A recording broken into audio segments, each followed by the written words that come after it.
Have you ever felt as if the light inside you has gone out, that no matter where you look, you can't find meaning, direction, or hope?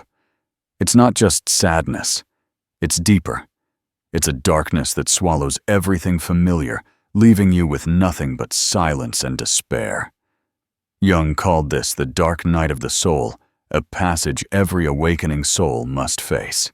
Most people think something has gone terribly wrong when they arrive here. But what if I told you that this darkness is not your enemy? What if the emptiness you fear is actually the womb of your transformation? Jung believed that before the self can emerge, the ego must be stripped bare. And this happens in the night, not in the day. Stay with me, because in this video, we'll uncover why the darkest season of your life may actually be the doorway to your greatest rebirth. It often begins with a collapse you never saw coming. Maybe it's the end of a relationship you thought would last forever. Maybe it's losing a job, a role, or an identity you worked your whole life to build. Or maybe it's something more invisible, waking up one morning and realizing you feel absolutely nothing. The passions that once drove you, the routines that once defined you, suddenly fall flat. At first you try to fix it. You throw yourself into distractions, work, relationships, achievements. But nothing works. The more you search for light outside, the darker it feels inside. That's when the truth sinks and the life you once knew has died, and no amount of effort can bring it back. This is the shock of the dark night of the soul. It strips you bare, leaving you face to face with the emptiness you've been running from.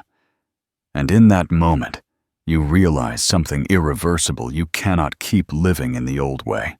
This collapse, as terrifying as it feels, is the inciting incident. It is the crack in the shell of the ego, the rupture that begins the journey, not outward, but inward. There comes a moment when exhaustion breaks you open. You realize you can't keep patching the old life together. The distractions no longer work. The mask no longer fits. The promises of just try harder, just move on, ring hollow, and in the silence of your own despair, a truth begins to whisper. The only way out is through. This is the first turning point of the dark night. It's when you stop running and begin surrendering. You stop begging for the old self to return and admit that it's gone. And while this feels like defeat to the ego, Jung would say it's the beginning of individuation, the point where the soul takes the lead. The decision is quiet, almost imperceptible. It doesn't come with fanfare. It comes with a sigh, a loosening of resistance, a fragile but powerful shift. I will no longer escape the darkness. I will enter it. This is not resignation. It's initiation. For the first time, you turn toward the emptiness, not as punishment, but as passage. You begin to sense that this darkness has something to teach you, and though you don't yet know what you're willing to walk into it, that decision changes everything. The journey of transformation has begun. Stepping into the dark night means stepping into confrontation with everything you once avoided.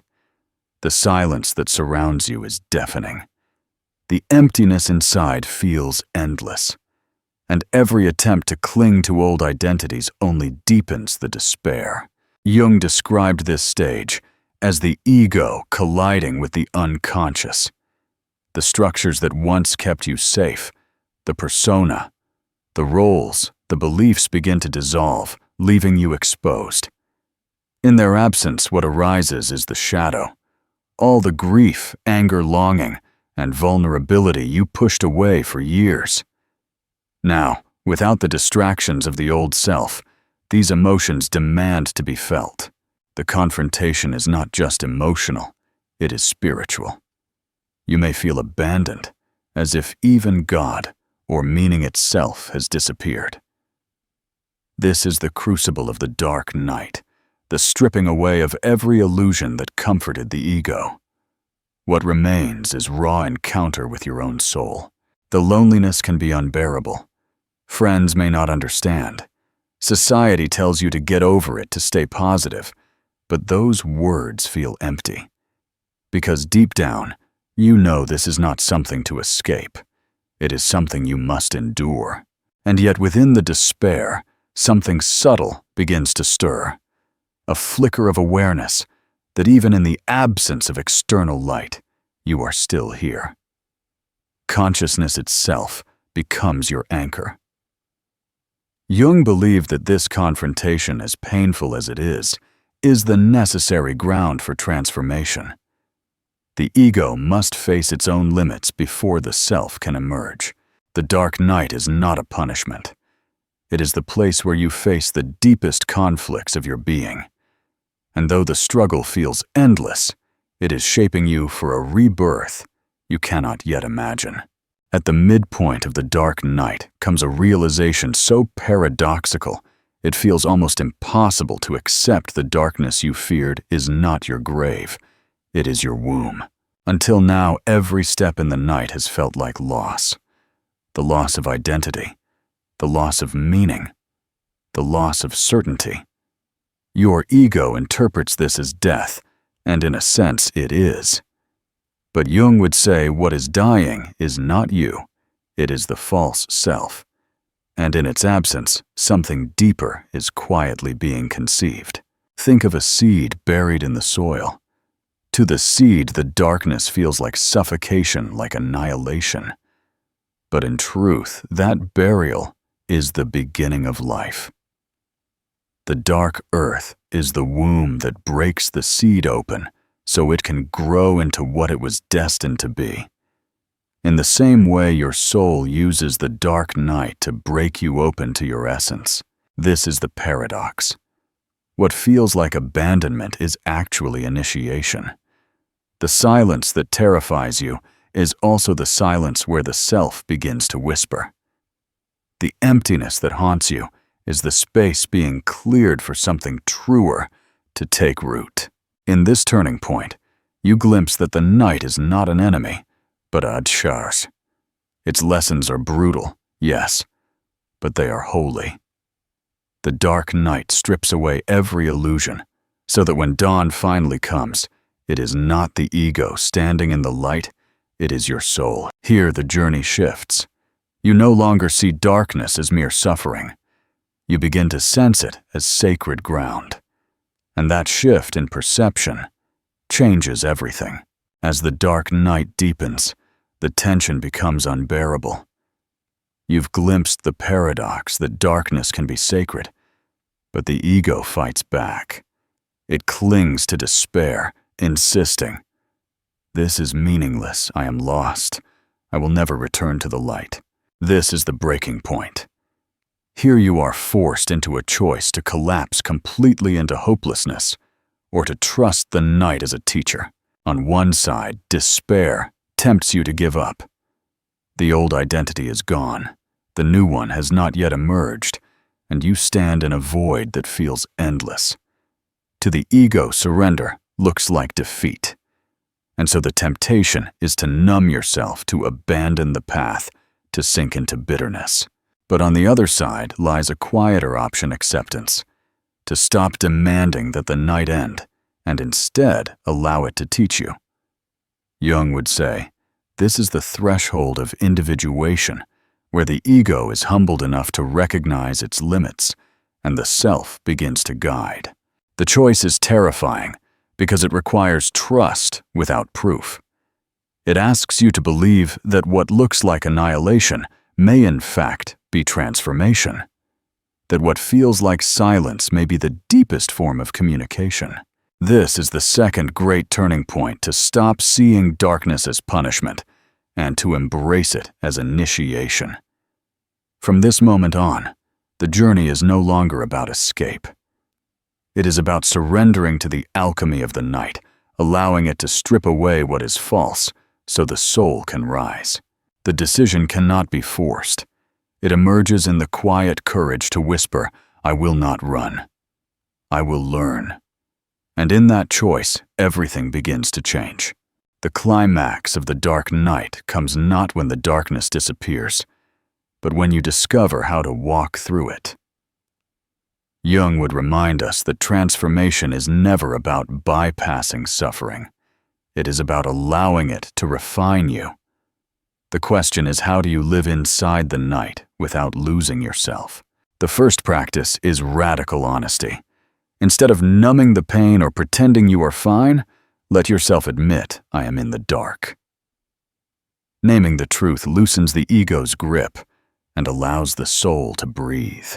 Second, cultivate silence and solitude. It may feel unbearable at first, but silence is where the self begins to speak. Keep a journal, sit with your dreams, or simply let the stillness hold you. In the absence of noise, you will begin to hear whispers of guidance. Third practice. Small rituals of grounding. The night feels infinite, but your body needs anchors. Breathing, walking in nature. Mindful routines.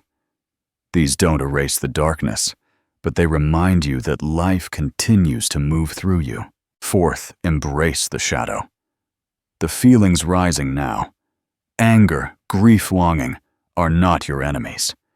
They are pieces of you returning from exile. Jung's method of active imagination can help dialogue with these emotions. Let them speak and discover the gift each carries. Finally, surrender the timeline. The ego demands, when will this end? But the soul moves in its own rhythm. Your task is not to control, but to trust.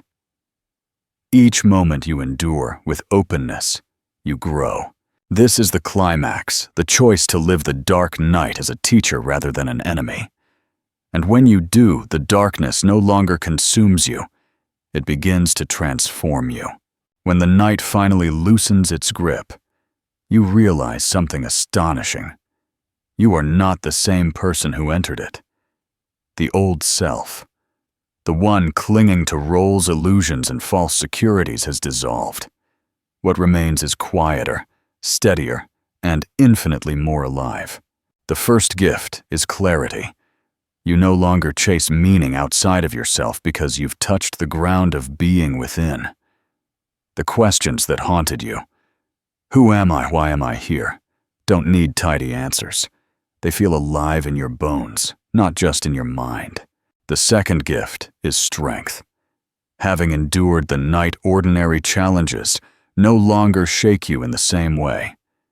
You've learned that survival is not about control, but about trust. This inner resilience becomes unshakable, rooted not in ego, but in soul. The third gift is compassion. When you've sat in darkness, you recognize it in others. You no longer judge their struggles. You meet them with empathy. Your presence itself becomes healing because it carries the authenticity of someone who has walked through fire and returned with light. And perhaps the most profound gift is rebirth. Jung called this individuation the emergence of the self after the ego's surrender. Life feels different, not because it has changed, but because you have. You are no longer chasing completion. You are living from wholeness. This is the resolution of the dark night, not the return of the old light, but the birth of a new one, quieter, deeper, and unshakably yours.